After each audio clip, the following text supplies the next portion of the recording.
You have a prepaid call. You will not be charged for this call. This call is from an inmate at the Maryland Correctional Facility. My name is Anthony Mills. I've been in prison for 17 years for a crime I did not commit.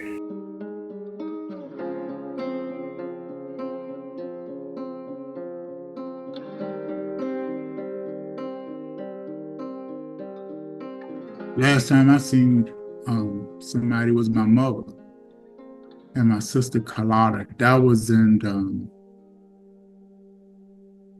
2017. My kids, I'm embarrassed. I'm their father. And I don't want my children to be in a place like this, even next to visit it.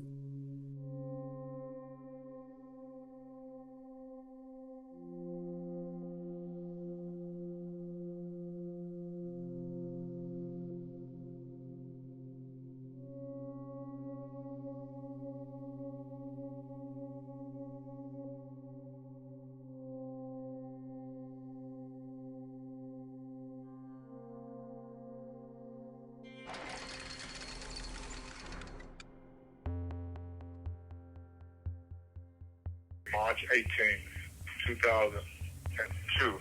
So I went up to New Jersey to pick up a friend of mine to bring her back from New Jersey to our residence in Maryland. Tony was driving down from New Jersey with his friend, Teresa. Teresa signed an affidavit stating that they arrived sometime, she believes, between 2 and 3 that day.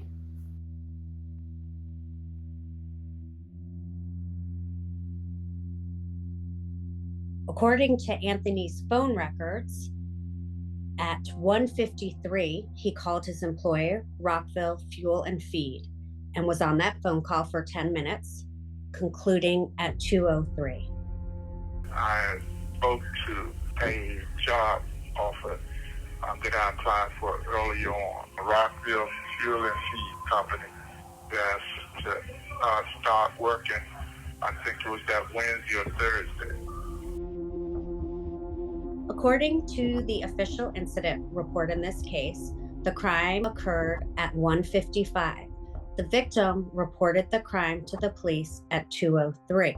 Anthony was on the phone with his employer from 1:53 to 2:03, the exact same time that this crime was taking place.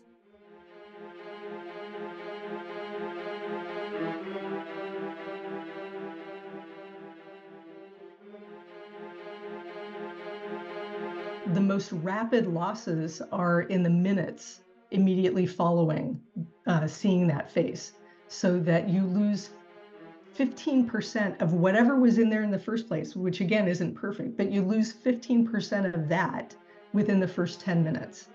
And then you continue with losses. If a witness is trying to identify a stranger, even a week after seeing that person's face, jurors and judges should be cautioned. Take that identification with a grain of salt. Be concerned. They're at chance levels after a matter of weeks and months. Memory does not return at some point.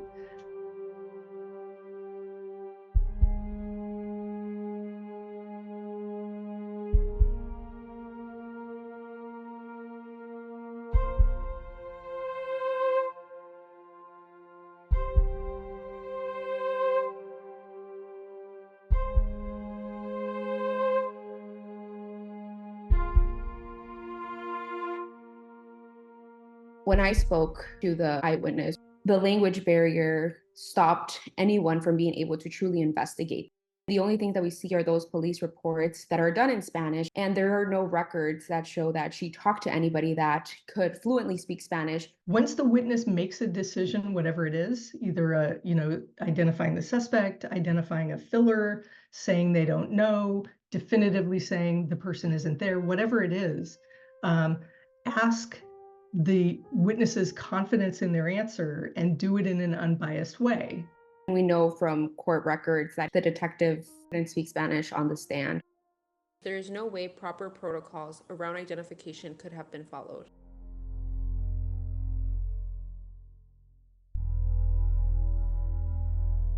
Well, I was hired to determine if the handwriting on the pictures that supposedly was identified by the victim was her handwriting. And I determined it was not her handwriting. It was my opinion and Wendy Carlson's opinion that Detective Rubin signed the lady's initials on the picture, which they used to indict and prosecute and put poor Anthony in jail for all these years.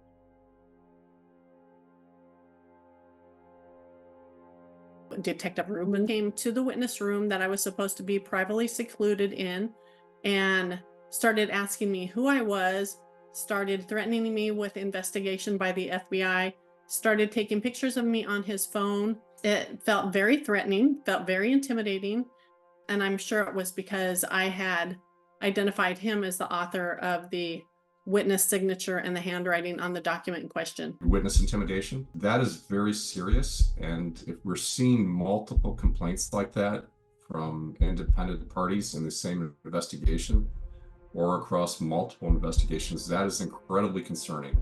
Usually what we see with problematic supervisors, in my experience, is that if there is one complaint, there's likely many others that were never brought forward. Detective Rubin is an out-and-out fraud, crook, a liar. He should be put in prison, not Anthony.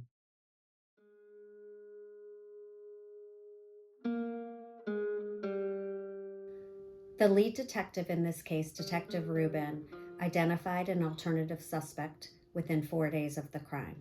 The suspect had similar MO, was wanted for 2 crimes in the Silver Spring area, and fit the physical description that the victim gave to police.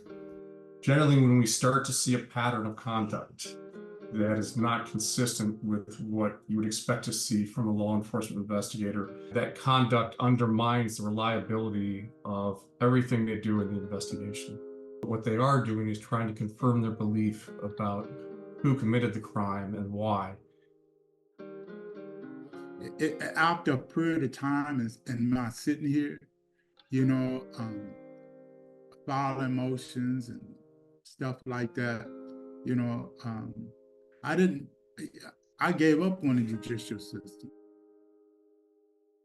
He was robbed of a whole life.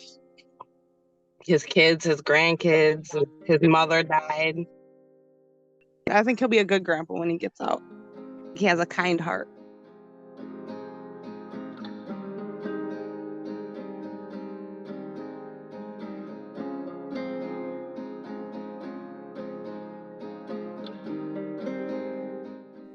Why did this happen?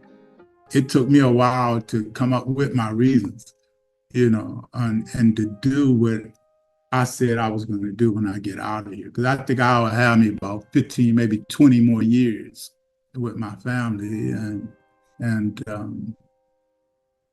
I want to do what I could do to have a bigger funeral.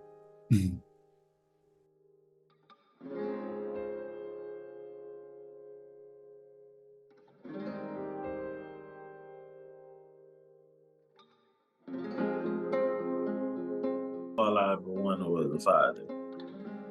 We ain't have a daddy, so I think we deserve that much.